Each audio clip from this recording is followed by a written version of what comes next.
And Eric. Good to see you. Good to see you. Somebody was tall, huh? Got to adjust it for the short guys in the crowd.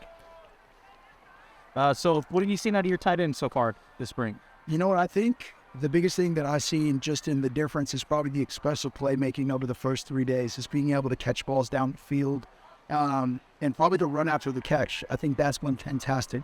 You know, you see guys like Q, you see guys like Berto and Tanner.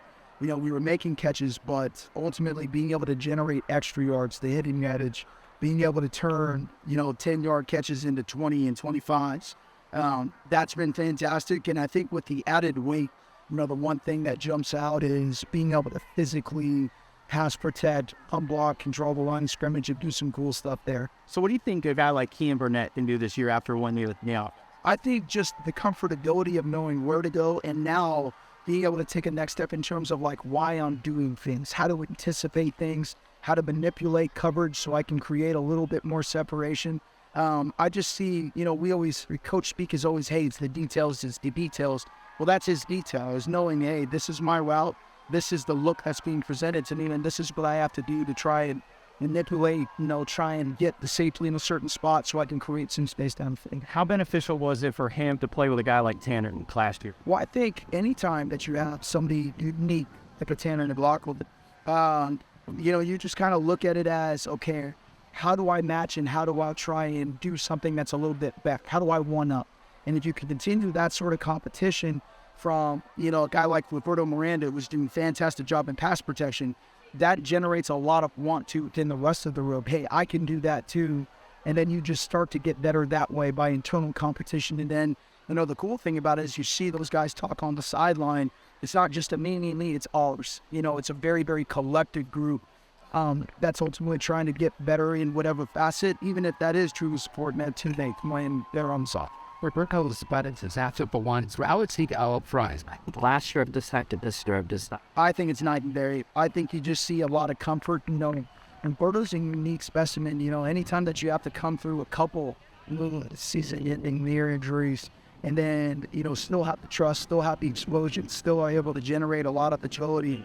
I think is unbelievable. I think it's a real testament to his mental fortitude that, how serious that he's taken the game. Because I think, American football for him, when he first started was very, very new. So being able to learn the nuances, learn offensive line calls, really dive in mentally, I think has been fantastic. Is there anything that's changed your life when you go on YouTube? And I go on YouTube. Was there any, I'd say this is trying to find parental blocks now that my son knows how to pull up YouTube. Well, with Tanner, he had the ACL injury, sure. And then he went on YouTube and learned how to link shrink. How do you describe that? Well, I think that's, again, is just a testament to him of how Thornbury, I'm not going to wait for somebody to help me out. I'm going to try and be proactive. I'm going to try and figure out how I can do things myself. And I think that's kind of the culture of the room. I think it's more of, hey, what can I do to not only help myself, but help the team? And how can I actively get ahead of it? I think that's just what you kind of see when you start to hear stories of. What's the biggest improvement he made from the time he got here to Arizona tonight? I think it's ultimately his understanding of the game. I think there's been a big deal is, Tanner, at the end of the day, when you watch him run down the football field, is truly unique in terms of what he can do very naturally. Once he starts to figure out and really start to connect dots of why I'm doing things, and more importantly, how I can manipulate coverage looks, front looks, my motion, landmarks to be able to try and create some space, I think it'll be really scary try and cover. So one of the things that Deontay the Born Town is unwatched. It's truly developed. I really think it's kind of just the fluidity and flexibility in his hips. Being able to bend, being able to sustain, I think is a great word when we see Kian block down the field, block after line of scrimmage. You really get a sense of balance. I think that's really helping him balance and maintain and lower center of gravity. But ultimately, I think at the end of the day, it's just speed and agility because he's starting to understand why he's doing it now and doing it. Was it more of the process of the genes? Especially genes-wise, I think that just a collective, quite frankly, I think it's amazing to see guys like Jacob Manley and again, as starting linebackers still take the drills very seriously and very numbered. And I think that starts to get contagious. You know, DJ Mornell is always showing up. Dalton Johnson, obviously a big-time playmaker for us.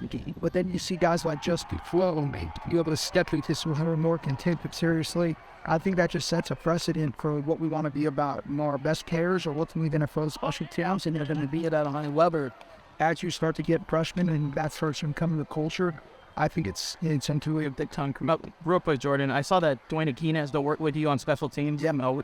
What can you describe his impact and his presence? Well, I think it's just a wealth. I think it's just a wealth of knowledge. You know, you get a guy like Coach Akina. What a blessing for us, first and foremost, to be able to a guy that's getting at big time places and coached at the highest level, coached in the highest games. So anytime he gets to add just a different viewpoint or a different perspective, you know, I think it's one of those things where it's like you can only get better at Steve Wonder than selfishly, you know, Coach Akina being from Hawaii as a Polynesian coach, just what he's been able to do at just in terms of the forefront of being able to, you know, be one of the first guys coaching the highest level as a Polynesian coach, as an LB for me. You know, those are the guys that you emulate, and those are the guys that you get an opportunity to work with, you know, Trevor Newberg as much as you can, not only from a football perspective, personal perspective, and ultimately just kind of three phases of blocking.